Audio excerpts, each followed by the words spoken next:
ఓం నమ శివాయ. శ్రీమాత్ర నమ. ఓం శ్రీ సాయిరామ్. అందరికీ నమస్కారం అండి. బ్రహ్మగారు చెప్పినట్టు 2025 నవంబర్ నెలలో ఖచ్చితంగా జరిగే 5 సంఘటనలు ఇవే.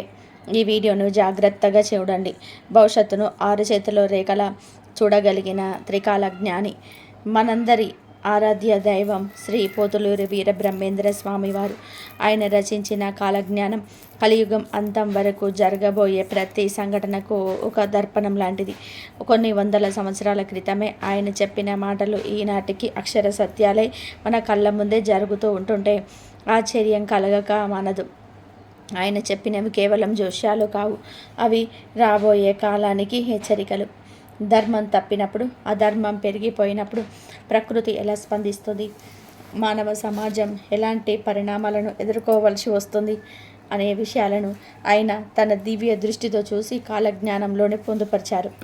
రాజ్యాలు కూలిపోతాయని, కొత్త రాజ్యాలు పుడతాయని, వింత వింత వ్యాధులు ప్రగులుతాయని, ఆకాశంలో అద్భుతాలు చోటు చేసుకుంటాయని, నదులు గతి తప్పి ప్రవహిస్తున్నాయని, పాలకులలో వారికి వారే కలహాలు మొదలవుతున్నాయని ఆయన ఎప్పుడో మొదలు చెప్పారు.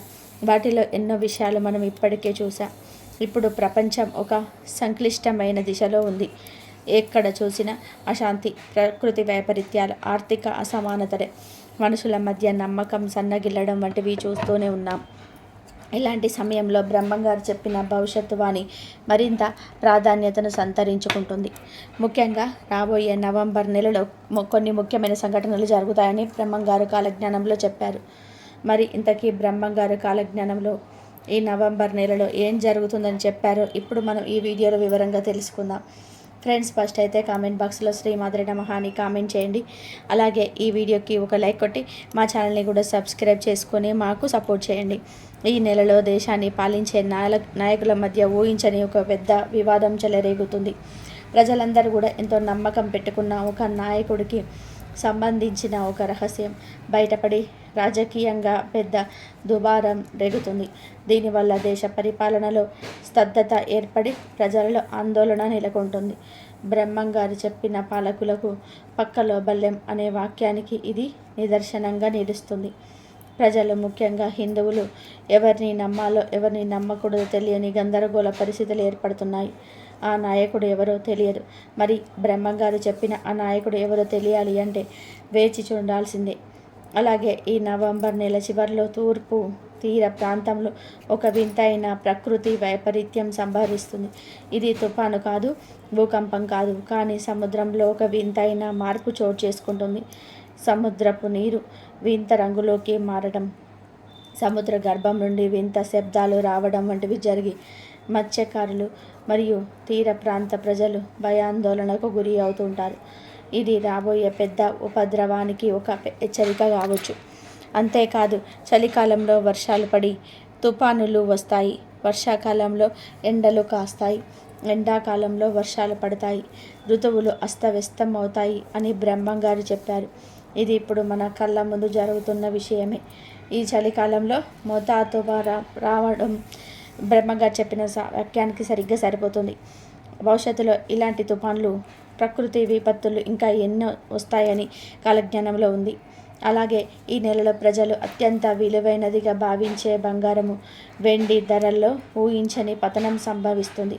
ప్రపంచ మార్కెట్లో ఏర్పడే ఒక సంక్షోభం కారణంగా బంగారం పైన పెట్టిన పెట్టుబడులు ఒక్కసారిగా ఆవిరైపోతాయి. 2025 చివరిలో తెల్ల బంగారానికి అంటే వెండికి విలువ పెరుగుతుంది, బంగారం పడిపోతుందని బ్రహ్మంగారు చెప్పారు. అంటే ఇది నవంబర్ చివరిలో కానీ డిసెంబర్లో కానీ జరగవచ్చు. ఈ సంవత్సరం చివరిలో వింత జంతువు ఒకటి పుట్టును, దానివల్ల వింత రోగం వచ్చును అని బ్రహ్మంగారు చెప్పారు. అంటే వైద్య రంగానికి అంతు చిక్కని ఒక వింత వ్యాధి ప్రబలుతుంది. ఇది జంతువుల నుండి మనుషులకు సోకే అవకాశం ఉందని, దీని లక్షణాలు చాలా వింతగా ఉంటాయని బ్రహ్మంగారు సూచించారు. ఈ వ్యాధి కారణంగానే ప్రజలు భయం పెరిగి ప్రయాణాలపైన ఆంక్షలు విధించే పరిస్థితులు కూడా తలెత్తవచ్చు.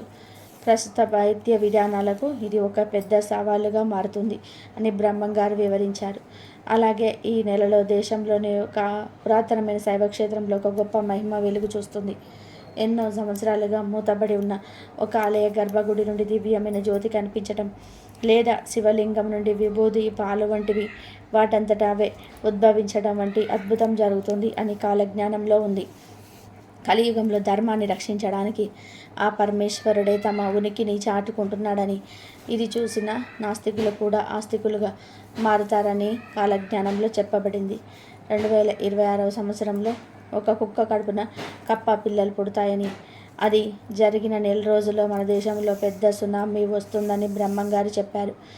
పవిత్ర నదులైన గంగా, యమున వంటివి కొన్ని ప్రాంతాలలో ఎండిపోతాయని, మరికొన్ని చోట్ల సముద్రం పొంగి భూమిని కబలిస్తుందని బ్రహ్మంగారు కాలజ్ఞానంలో చెప్పారు. ఇక రానున్న రోజుల్లో భారతదేశంలో పాలనలోనూ ఇతర రంగాలలోనూ స్త్రీల ప్రాధాన్యత పెరుగుతుందని, వారు పురుషులతో సమానంగా అన్ని పనులు చేస్తారు. అంతేకాదు, పురుషులు ఇంట్లో ఉండి ఇంటి పనులు చేసే రోజులు వస్తాయని కాలజ్ఞానంలో ఉంది. అలాగే ఈ నెలలో ఒకరోజు అర్ధరాత్రి సమయంలో ఉన్నట్టుండి సూర్యోదయం అవుతుంది.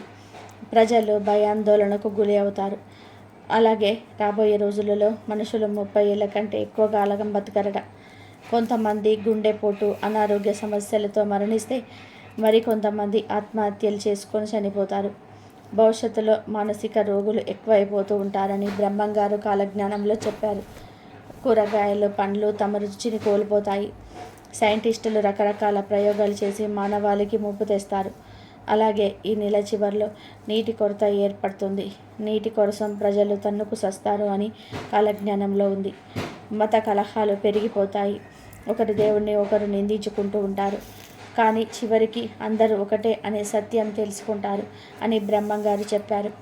నరుడు నక్కలాగా ఊల వేస్తాడు.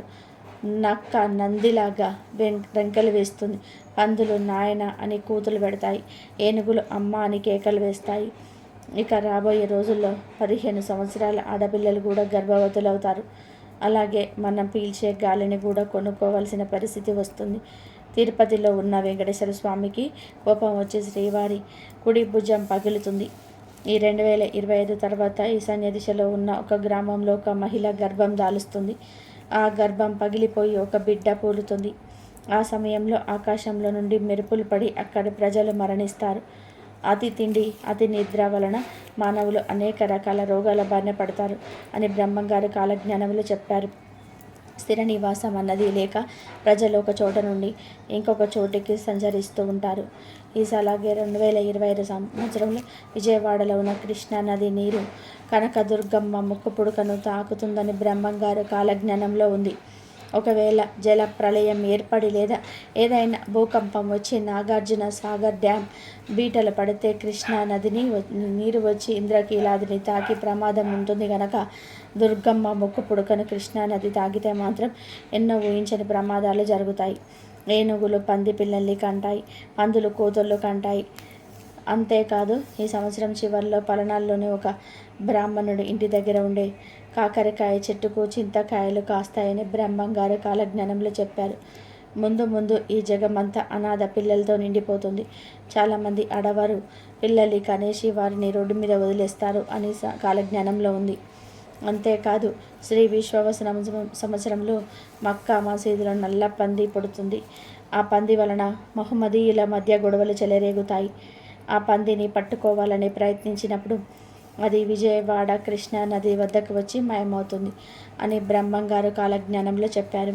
నెల్లూరు జిల్లాలో చిలుక మాట్లాడుతుంది. మాట్లాడమే కాదు, కాలజ్ఞానాన్ని కూడా బోధిస్తుంది అని బ్రహ్మంగారు చెప్పారు. 7 ఏళ్ల పసిపాప భవిష్యత్తు గురించి చెప్తారని కాలజ్ఞానంలో ఉంది. ఇది ఆల్రెడీ జరిగిపోయిందని కూడా చెప్పుకోవచ్చు. ఎందుకంటే 2020లో కరోనా వస్తుందని అభిజ్ఞ ఆనంద్ టీచర్ని అంచనా వేసి చెప్పాడు. అంతేకాదు, అభిజ్ఞ చెప్పిన ఎన్నో విషయాలు నిజమయ్యాయి. ఇది ఖచ్చితంగా అభిజ్ఞ గురించి అని మనం అర్థం చేసుకోవచ్చు. 2025 చివరిలో కొన్ని ప్రాంతాల్లో అశాంతి, భద్రతల సమస్యలు, నిరసనలు, ఘర్షణలు అధికం కావచ్చునని అంచనా వేస్తారు. అంతేకాదు, దేశ విదేశాల రాజకీయాలలోని కూడా పెద్ద ఎత్తున మార్పులు, అస్థిరత తలెత్తుతాయని కాలజ్ఞానంలో చెప్పబడింది. అనూహ్యమైన రీతిలో ప్రభుత్వాలు మారడం, నాయకులకు ప్రజల మధ్య తగ్గడం, కొన్ని దేశాల మధ్య సంబంధాలు క్షీణించడం వంటివి జరుగుతాయని సూచనలు ఉన్నాయి. మజ్జిగ అంటే కళ్ళు మంచి అని ప్రజలు మజ్జిగ తాగడం మానేస్తారు. కళ్ళు ఇష్టంగా తాగుతారు అని కాలజ్ఞానంలో ఉంది. ఋతువులన్నీ కూడా అస్తవ్యస్తంగా మారిపోతాయి. పంటల్లో చీడలు విపరీతంగా పెరిగిపోతాయి. బర్రె కడుపున గొర్రె పిల్ల పుడుతుంది. అక్రమ సంబంధాలు పెట్టుకునే వారికి ఎలాంటి శిక్షలు ఉండవు. మేక మనిషిగా అవతారం ఎత్తుతుంది. మనుషుల మీద పెత్తనం చెలాయిస్తుంది అని కాలజ్ఞానంలో ఉంది. అంతేకాదు విశ్వావసనం సంవత్సరంలో బావి వర్షాలు మర్చిపోయి కూతుళ్ళు కొడుకులు కన్న తల్లిదండ్రులను చంపుతారు. అలాగే తల్లిదండ్రులే పిల్లల్ని కడతేరుస్తారు. మానవ సంబంధాలు దెబ్బతిన్నాయి. ఒకరి భార్యను మరొకరు వశపరుచుకుంటూ ఉంటారు. స్త్రీ పురుషులు కామపీడితులు అవుతారు. అక్రమ సంబంధాలు పెట్టుకొని భార్యాభర్తలు భర్త భార్యను చంపుకుంటారని కాలజ్ఞానంలో ఉంది. అంతేకాదు కొన్ని ప్రాంతాల్లో జలమయం అవుతాయి. మరికొన్ని ప్రాంతాలు కొత్తగా ఆవిర్భవిస్తాయి.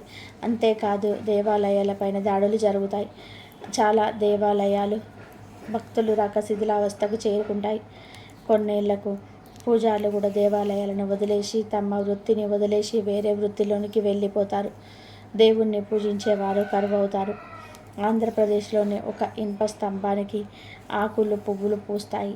ఆ వింతను చూడడానికి ప్రజలు పోటెత్తుతారు అని బ్రహ్మంగారు చెప్పారు. ప్రజలు ఉన్నపలంగా ఉద్యోగాలు కోల్పోతారని, రోడ్డున పడతారని కాలజ్ఞానంలో ఉంది. స్త్రీ పురుషులు ప్రేమలు స్వేచ్ఛ అనే పేరుతో చేయకూడని పనులెన్నో చేస్తారని బ్రహ్మంగారు చెప్పారు. ఈ విషయాన్ని గురించి మనం ప్రత్యేకంగా చెప్పుకోవలసిన అవసరం లేదు. ఈ విశ్వావసనం సంవత్సరంలో మళ్ళీ కోరింక జబ్బు కలుగుతుందని, దేశ ప్రజలందరూ కూడా అల్లాడిపోతారని, ఈసారి లక్షలాది మంది కోరింక బారిన పడి మరణిస్తారని బ్రహ్మంగారు కాలజ్ఞానంలో చెప్పారు. అంటే ఇది కరోనా వైరస్ గురించి అని మనం అర్థం చేసుకోవాలి. అలాగే ఈ సంవత్సరంలో ఇంకో కొత్త రోగం పుట్టబోతుంది. ఈ రోగం వలన శరీరం పైన బొబ్బలు వచ్చి చాలామంది కూడా మనుషులను మరణిస్తారని అని కాలజ్ఞానంలో ఉంది. ఒక అమావాస్య నాడు తిరుమల కొండపైన శ్రీ మహావిష్ణువుని ప్రత్యక్షమవుతాడు. ఇక దేవతా వృక్షమైన వేప చెట్టుకు మామిడికాయలు కాస్తాయి. అలాగే చింత చెట్టుకు మల్లెపూలు పూస్తాయి అని బ్రహ్మంగారు చెప్పారు.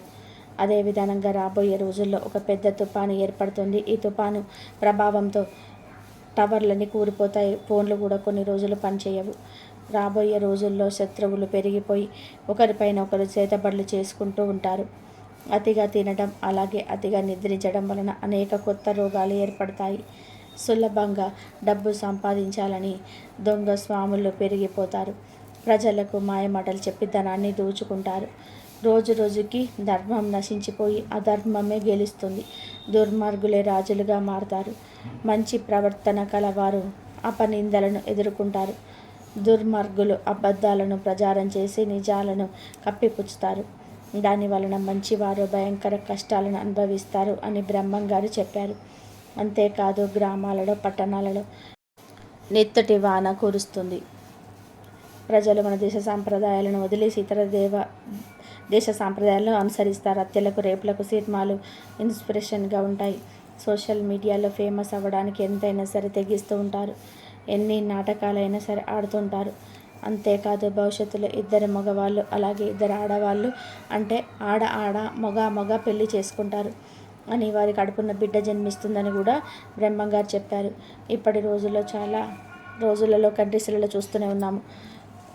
సెక్స్ మ్యారేజెస్ లీగల్ అయిపోయాయి. మగవారు ఆడవారు పెళ్ళిళ్ళు చేసుకుంటూ ఉన్నారు. అంతేకాదు లింగ మార్పిడి చేసుకున్న వారు సెక్స్ మ్యారేజ్ చేసుకుంటే వారికి పిల్లలు కూడా పుడతారు. ఇప్పుడు భారతదేశంలో కూడా మగ ఆడ పెళ్లి చేసుకుంటున్నారు. అంటే బ్రహ్మంగారు చెప్పింది జరుగుతుందని అర్థం చేసుకోవచ్చు. ఈ నవంబర్ నెలలో జరిగే వింత సంఘటనలు.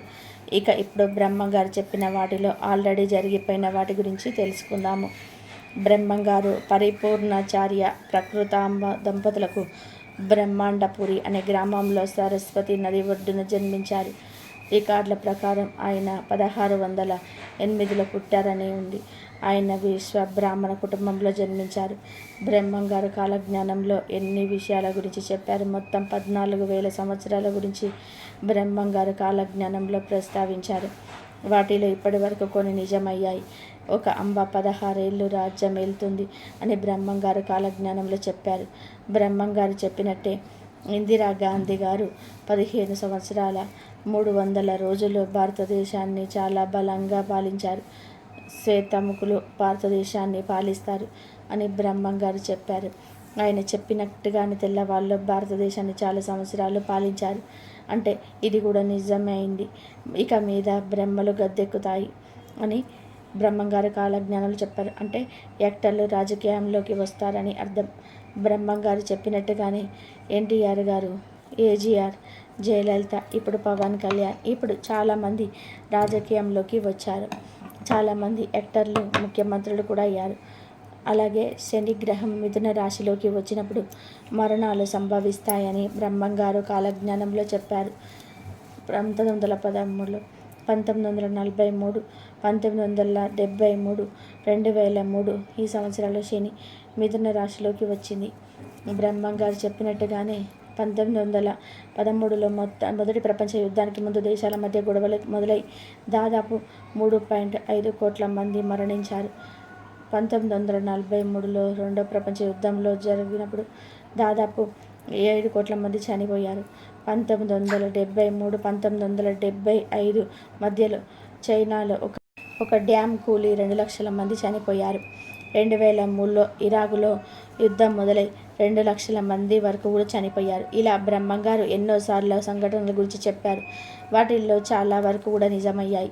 గట్టివాడైన పొట్టివాడు దేశాన్ని పాలిస్తాడు అని, ఆకాశంలో పక్షి వాహనాలు కూలి సంభవిస్తాయని, హైదరాబాదులో తుర్కషులు, హిందువులు ఒకరికొకరు చంపుకుంటారని, జనసంఖ్య విపరీతంగా పెరుగుతుందని, విచిత్రమైన యంత్రాలు వస్తాయి కానీ చావు పుట్టుకను కనిపెట్టలేరు అని, ఇలా మనం ఇప్పుడు చూస్తున్న ఎన్నో వింతల విచిత్రాల గురించి బ్రహ్మంగారు అప్పట్లోనే కాలజ్ఞానంలో రాసిపెట్టారు.